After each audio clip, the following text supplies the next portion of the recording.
dengan NIM 2124158. Dan saya Alia Zahira dengan NIM 2124155. Kami akan menjelaskan tentang sejarah berdirinya dinasti Mughal. Inilah video kami. Selamat menyaksikan. Iya, Yuli. Kemarin kan kita belajar SPI tentang berdirinya dinasti Mughal. Masih ingat nggak Yuli bagaimana cara berdirinya dinasti Mughal itu? Masih. Oh, jelaskan dong bagaimana caranya. Wah, jadi dinasti Mughal itu berdiri pada tahun 1526 Masehi sampai 1858 Masehi dalam kurun waktu 3 abad. 3 abad, lama juga ya? Iya, lama kan? Kemudian pendirinya itu Zaharuddin Babur dari pihak ayah dia dari Timur Leng, kemudian pihak ibu Genghis Khan. Jadi Babur ini berasal dari Aurangzeb Asia Tengah. Babur memiliki ambisi besar untuk mendirikan sebuah kerajaan di India. Pada masa itu di India ada Sultan Ibrahim Lodi dan pada masa itu kekuasaannya lemah. Jadi sehingga Babur mengalahkan mereka pada perang Padipat. Dinasti Mughal memiliki 21 orang penguasa, di mana penguasa pertama itu Zaharuddin Babur, penguasanya kemudian Sultan Muhammad Jalaluddin itu jadi penguasa yang pada masa kejayaan. Kemudian pada masa Aurangzeb telah mulai masa kemunduran dan pada masa Bahadur Shah II itu telah kehancuran dari dinasti Mughal. Jadi pendiri dinasti Mughal ini nggak berasal dari India ya? Enggak, berasal dari Asia Tengah. Oh ya Alia, untuk masa kejayaan dan kehancuran dinasti Mughal itu seperti apa? Oh, jadi kejayaan dinasti Mughal ini terjadi pada masa Jalaluddin Akbar, yang mana pada bidang politik yaitu adanya politik sulakul atau toleransi universal.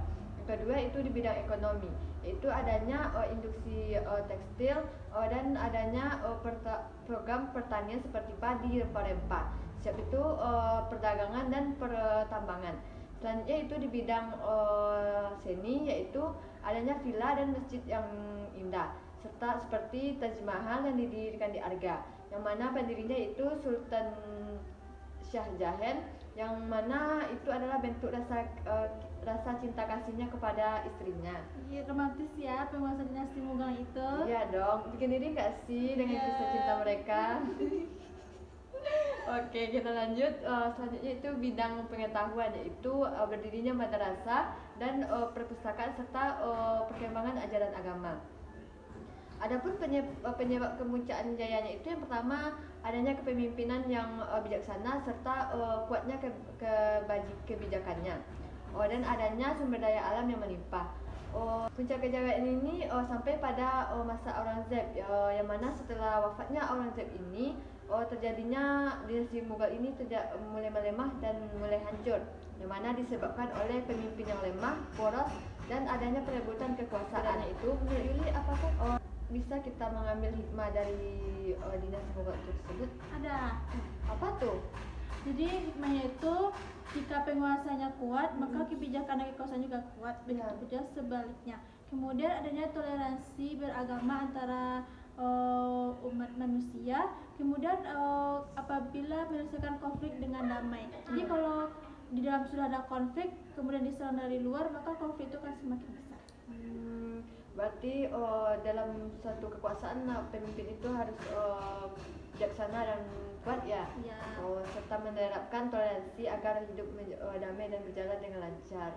Ya, betul. Terima kasih ya Yuli sudah mengajarkan bagaimana berdirinya dinasti Mughal dan apa hikmahnya kita mempelajari dinasti Mughal ini. Ya, sama-sama Alia. Terima kasih juga. Baik, kita belajar selanjutnya. Oke.